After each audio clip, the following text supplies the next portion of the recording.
deserve jud nimo tagaan sir kay wa jud kay undang bisita ni tatay. Honestly, even if no kidding aside, even with or without the stars, ang akong pag-ani diri kang tatay, isip ako gyud siyang gituring na ako siyang amahan.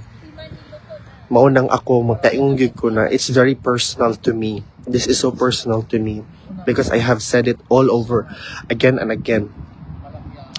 My support and love, my steadfast support and love to former President Rodrigo Roa Duterte will not be measured by any stars or whatnot. Unsa pa ng mga kwarta ay panghatag sa kuha because absence, mga chocolate or unsa pa na di siya, which I'm grateful of course, I can and I will support Tatay Digong hanggang sa dulo. Nagstorya ko ani because I am looking at the entrance of the penitentiary. Because na this is very nga na ako na pagkatao, once na ako'y objective, na ako'y gusto na i-feel, na ako'y gusto na i-achieve, I'm very focused. Okay, I really want to see this through hanggang sa dulo, literal na hanggang sa dulo. Di gyud ko muundang hangtod di makagawa si Tatay Digong. Because that's not allowed. Gani. Ate, bawal po. Bawal. Kulbaan. Nakulbaan kay kapag kita na ko sa iya kay bawal ba ya? Ha? Di kay magkuha mig permit, di man mi makakuha na. For example, lami event, di na mi mahatagan.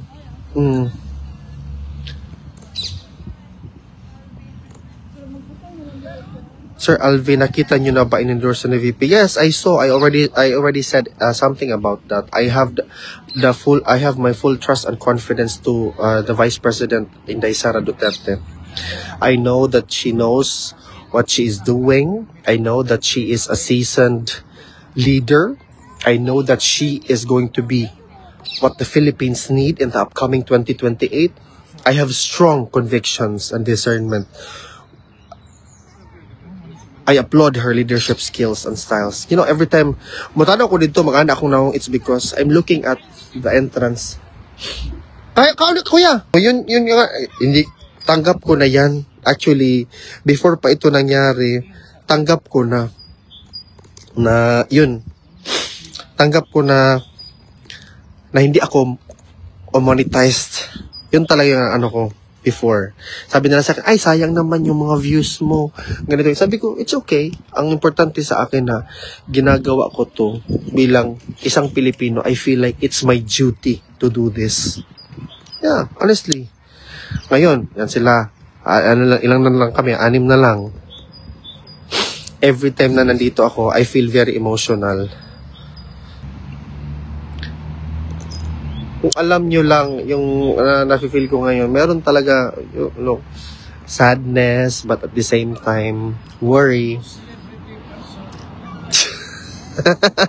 Celebrity person na Your presence in the Hague represents us all Filipino. Yeah, true. Kasi bukas mag-early ako dito kasi gusto kong maano si Attorney Kaufman, ma-interview. Mag-ready na ako ng mga questions para bukas sa kanya. Tapos, ang gawin ko, i-ask ko sa kanya. Hindi ko siya isasabi dito yung, what time bukas? I'll be here early. Magsayo ko, mag-holiday guro ko dire. Magkuan ko. Unta monetize ka para makaless pod ang mga gastos nimo, makatabang for more advanced service. Yeah, multitasking ka na sir, pwede ka na mag-media sir. Yeah, I think because it's only SMNI na naadri a very trusted media entity. I also want to just showcase or report or tell or show to the world what is happening on the ground without any narrative or angle in the reporting, just raw video. What's really just happening? Ano nakasimple? Vlogger ka na, sir. Officially, congratulations, Jem Barbosa. Yeah, exactly. It feels so surreal, Jem. It feels so surreal. Tricia Velasco, sir, isang bus po na minsan namin galing Italy. Isang bus po, mga pinsan namin galing Italy sa April 19. April 19 is Saturday, I think. Yeah, there's an event here. It's called the Black Saturday. Ma'am, na ibutang ma'am. Salamat ma'am ha. You're welcome ma'am.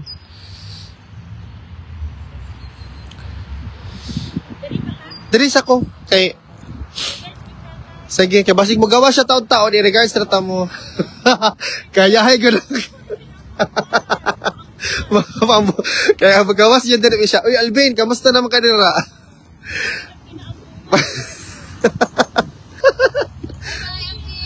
Ayaw ha, amping mo ha. Oo. Georgina Pares. To be honest, ang imong, ako magasto pag money ko dari on a daily basis. Approximately 25. No. Ano itlog? Ay. Kuha natin ka ng itlog na ako. Akong gidala akong itlog ate. Natagag ino ng itlog. Kuha na siya ate ka ng itlog na nilaga? Gusto mo nilaga? No. Sure ba? Grabe gining seagulls ha. No. Unsa mong papel din? Estudyante daw ka? International student ko ma'am. Mauday nga kuan kanang dalira kag kaniani ra ka dire. Okay, wala makay ko karon nagmurag ang ako ang situation is thesis naman lang ko. Thesis tas mag-internship and then after that mag-PhD. I really want to do a PhD here po. Unsa rin mong eskwelahan dire? Nag-study ko sa Wageningen Tourism Society and Environment. Grabe, unsa man yung klase, Dutch or English? English. International student man ang kay kung Dutch po i-require suko kayo ang kuan o. Ano magyug ka na yung magyung kuhaon to. Pagkaon na imo. Pwede na uli na dito. Unsa naman hinuon ka? Mo-appeal pag Butuan ma'am. Ay, silingan. Manay ka. Kagay di Ochada. Makakamp Alagar. Carmen. Mukuan pag yun. Lakaw na dito. Unsa pa man imo ra man kaukuha na kong itlog na nabuing. Unahan na sa Bayugan? Bayugan uno gid ka. Next. Ang Bayugan is before sa baba. Padulong Davao, oo. Yeah. Georgina, kuan siya. Akong yeah. Paulo mo kumo-share kay pag mo share na pug ko ingon na po na hambugero kay kung naana gyud ang gas everyday. So di na lang kumo-share. Kasi ingon na po na nganong makaka pag mo share ka wag gyud gidag-anan kay mo share ka makagikan ang kwarta ha. Ngano maka-afford man ka ana o. Mo nang muhilom na lang ka. Kaya wag kay gidag-anan gyud sa social media manang di ba? Kasama mo diyan sa Ping Permi watching from San Agustin, Surigao del Sur. Hello Lolita. Thank you so much sir Moses Tatay. Okay, he's okay. Well, it's assumed to be okay. Tomorrow we will know more. Pila mo pwede. Georgina, maulaw lagi ko mas disclose. I already disclosed that before in one of my lives, but maulaw ko kay. Mingon na po sila. Makagikan anang kwartaha. Unsa man na estudyante. So, but honestly, kung gikan pa kag Utrecht, most likely, nga ko lang yung naman ko'y kanang, naman ko'y subscription sa train na 120 euros a month. So, ako na yung bayaran most likely is mga mga bus trips. As long as mo travel ko with outside the rush hour. Family lang talaga yan, sir. Saka lawyer ang allowed pumasok. Visits. Yes, exactly. So, you cannot really, Sir, asa makifa support sa mga kalihukan Tatay Digong? There's, bawal po ang mag-solicit, bawal po ang mag-raise ng funds, whatsoever, blah, blah, blah, because it can easily be used. Hello, sir! Hello po! Kabayan! Yung mga kabayan po natin na galing pa po sila, I think mga seaman po sila. Yung mga kabayan po natin, hello po, sir. Naaday ka diha nagpuyo, sir, taga-asa ka sa to, taga-Butuan ko. Taga-Butuan ko, Julting. Atbang o, dira, sir, o atbang? Diha, parking diha, o. Oh, bagong backup, bagong dating. I think mga seaman guro ni. Doon na yung gipuyan diha, sir, amping Maria Zuzette, ma'am. I think, kinaama kay stars, ma'am, naghatag ka. Maria Josette, thank you sa imong pa-stars og Julting. Thank you sa imong pa-stars po. No, ang akong gipuy-an is 1.5 door to door is most likely around 2 hours every day. Going there and then 2 hours coming back. Going back. Gigutom ang ibon. Oo. Family lang ba tayo sa... Yeah, exactly. Ay, na po to. Kuya.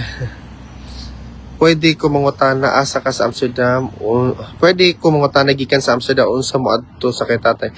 Plenty Dobson, if you're in Amsterdam mo sakay kag train intercity or sprinter going to The Hague Central, and then from The Hague Central you need to take bus 22 going to Down-Dorp.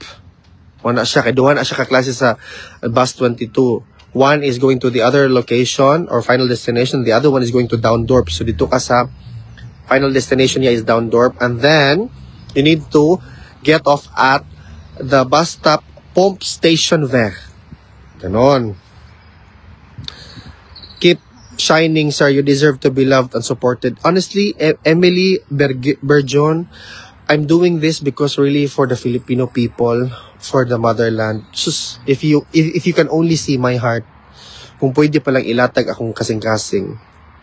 I don't know why I've been living abroad for 8 years, pero akong heart is really to serve the Philippines. I don't know, in small ways pa to sa una, I am teaching at universities, pro bono, magtudlo ko, this is really true, magtudlo ko from 1 o'clock in the morning hangtod alas 5 diri, and that's pro bono, I mean, and I don't mind at all. Because I love what I'm doing. Some people might find it crazy na, why would you be kanang kuan ka, magbuntag pa ka diha kuan, kadlawon diri niya, buntag man sa Pilipinas. Ngano magtudlo magkaana, what usa may makuha? Because I love it. I feel like magtudlo ko diri when I'm looking at my students, I feel like they don't need me. I'm more needed in the Philippines. Ganon.